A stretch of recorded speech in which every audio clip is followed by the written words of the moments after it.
azan, sholat. Hadits Bukhari Muslim, seorang sahabat bertanya mengatakannya, Rasulullah, ayyul amali ahabbu ilallah, amal apa kira-kira dalam ibadah yang paling Allah cintai? Kata Nabi SAW, ya, as-salatu ala waktiha, salat pada waktunya. Azan dikumandangkan teman-teman itu hanya melalui lisan muadzin. Hakikatnya adalah panggilan dari Allah yang maha tinggi dan maha pemurah. Karena semua orang Afrika, mau orang Arab, mau orang bule, mau orang Melayu di Asia Tenggara sama saja. Semua mengucapkan hayya 'alas shalah, hayya 'alal falah. Sama. Ayo salat, ayo menuju kepada kemenangan.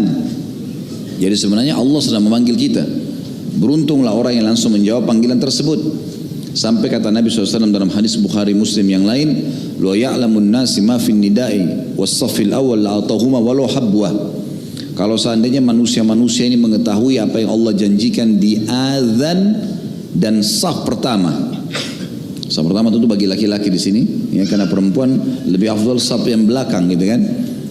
Maka mereka akan mendatangi keduanya walaupun merangkak. Yang dimaksud dengan mendatangi azan di sini adalah baik jadi muazzin, itu fadilah besar.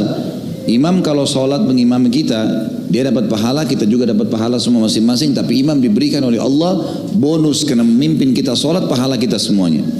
Muazzin panen pahala semuanya. Makanya kata Nabi SAW, kalau seandainya orang tahu yang dijanjikan oleh Allah di azan dan saf pertama, kalimat azan di sini adalah jadi muadzin yang pertama. Kemudian yang kedua adalah masuk dalam masalah ini menjawab langsung azan itu, menjawab dengan lisan dan gerakan tubuh, datang ke masjid sholat atau kerjakan sholat.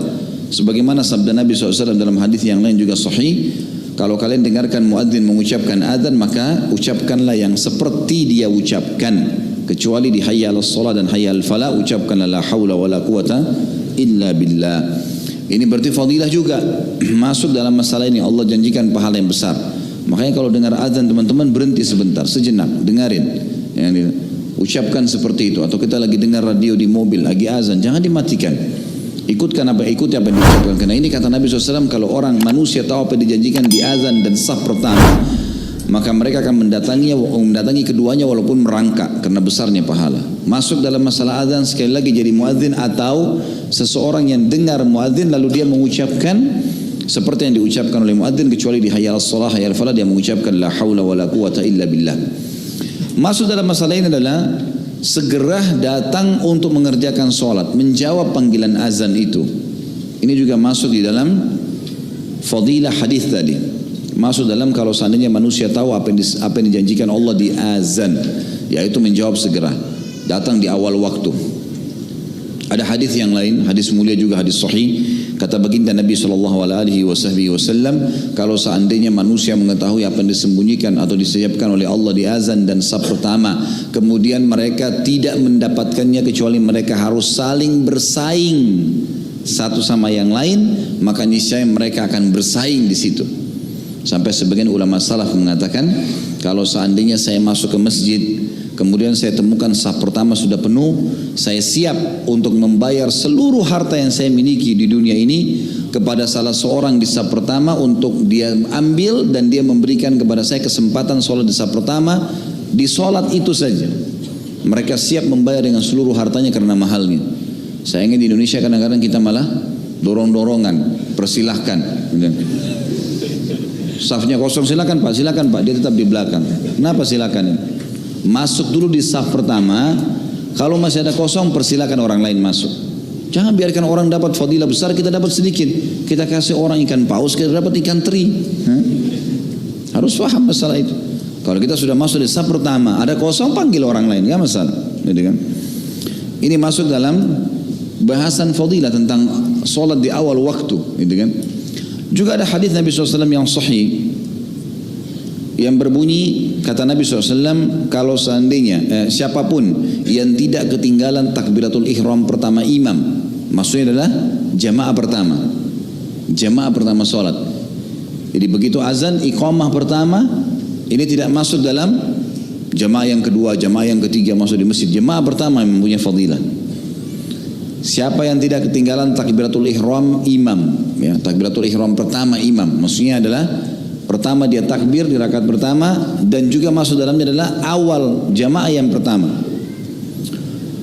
Maka dia akan selama 40 hari, maka dia akan diselamatkan dari sifat kemunafikan. Selamanya tidak akan pernah jadi munafik orang itu.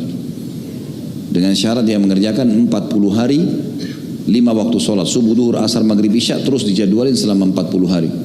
Dia beribadah kepada Allah, tidak ketinggalan takbiratul ihram pertama, dan ini dijamin tidak akan pernah dusta seumur hidup, tidak akan pernah berkhianat, tidak akan pernah ingkari janji. Sifat-sifat munafik semua hilang dari dia. Sampai pernah ada seorang syekh di Saudi, seseorang melamar anak perempuannya, dan dia lihat laki-laki ini kayaknya tidak terlalu menjaga sholat. Dia tidak mau nolak, maka dia ingin berdakwah, dan dia mengatakan pada laki-laki itu, saya akan terima lamaranmu tapi dengan syarat. Kebetulan dia punya masjid, syekh ini dia jadi imam situ, dan dia 5 waktu sholat di situ. Dia bilang, saya ingin lihat kamu selama 40 hari ini kamu hadir di sini, di saf pertama di belakang saya. Itu saja syaratnya. Kalau kau lakukan, saya akan terima lamaranmu. Anak laki-laki ini cerita, dia bilang, awalnya saya datang sholat karena calon mertua saya. Saya datang karena dia. Tapi subhanallah, dia bilang setelah 40 hari saya kerjakan dan diterima lamaran saya, semenjak itu saya nggak enak rasanya kalau nggak sholat di masjid. Sudah terikat, seperti Allah sudah buat itu rangkaian untuk melatih diri, terapi diri untuk terbiasa mengikat diri dengan masjid. Ya, Allah angkat sifat kemunafikannya. Dan sekian banyak fadilah tentang sholat di awal waktu. Oleh karena itu teman-teman jangan tunda. Jangan tunda. Berapa menit sih? Gitu kan?